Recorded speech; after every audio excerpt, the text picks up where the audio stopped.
జీవితంలో ఒక్కసారైనా చేయాల్సిన యాత్ర చార్ధామ్. లతగారి ఆధ్వర్యంలో సంప్రదించండి. ప్రపంచ దేశాలకు శుభవార్త, భారతదేశానికి కూడా గుడ్ న్యూస్. ఇప్పటివరకు సుంకాల పేరుతో జులుం చేసినటువంటి అమెరికా అగ్రరాజ్య అధినేత డొనాల్డ్ ట్రంప్ ఇప్పుడు జూలు ముడుచుకుని ఒక మూల కూర్చోవలసిన పరిస్థితి వచ్చింది.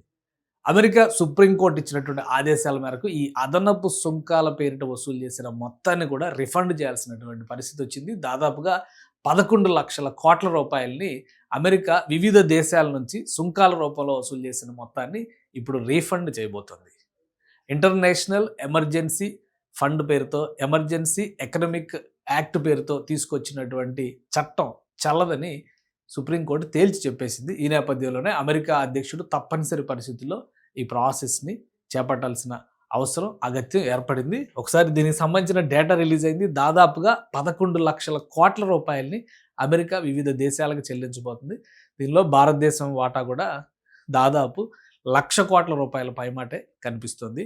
ముఖ్యంగా ప్రొడక్షన్కి సంబంధించినటువంటి విభాగాలు, ఇంజనీరింగ్కి సంబంధించిన విభాగాలు, టెక్స్టైల్ పరిశ్రమ, అలానే రసాయనాలకు సంబంధించినటువంటి కెమికల్స్కి సంబంధించిన ఎగుమతులు, వీటిపైన భారీ ఎత్తున సుంకాలు పడ్డాయి.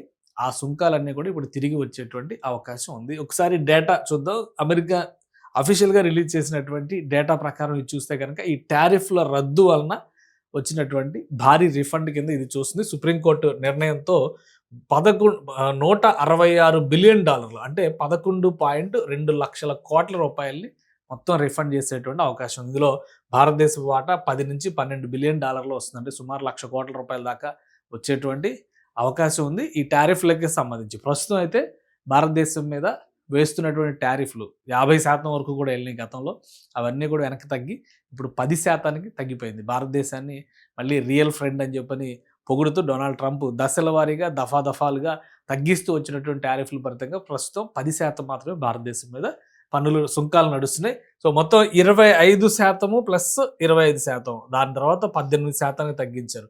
మొత్తానికి చట్టబద్ధతలో ఈ విషయం ఇంటర్నేషనల్ ఎమర్జెన్సీ ఎకనామిక్ ఫ్యాక్ట్ అని చెప్పని ఒక చట్టాన్ని తీసుకొచ్చింది.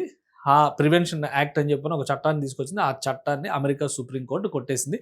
సో ఏప్రిల్ 20వ తేదీకి నుంచి దీనికి సంబంధించినటువంటి IEEPA ఈ విభాగానికి సంబంధించి ఒక అప్లికేషన్ ప్రాసెస్ని ఇక్కడ మనం చూస్తే కనుక US customs and border protection CBP digital platform పైన ఓపెన్ చేసింది ఈ నెల 20వ తేదీ నుంచి.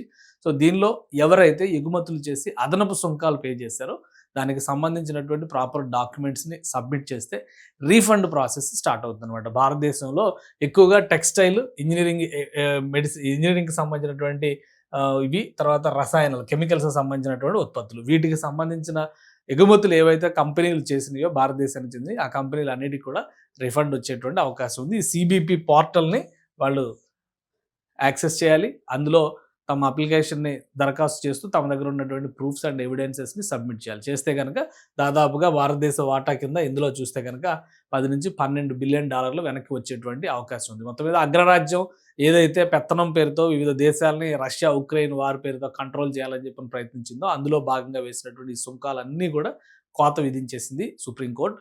సో ఈ ప్రాసెస్ మొదలైంది. త్వరలోనే ఈ చెల్లింపుల ప్రక్రియ కూడా మొదలవుతుందని చెప్పని అమెరికా విదేశాంగ శాఖ తెలియజేస్తుంది.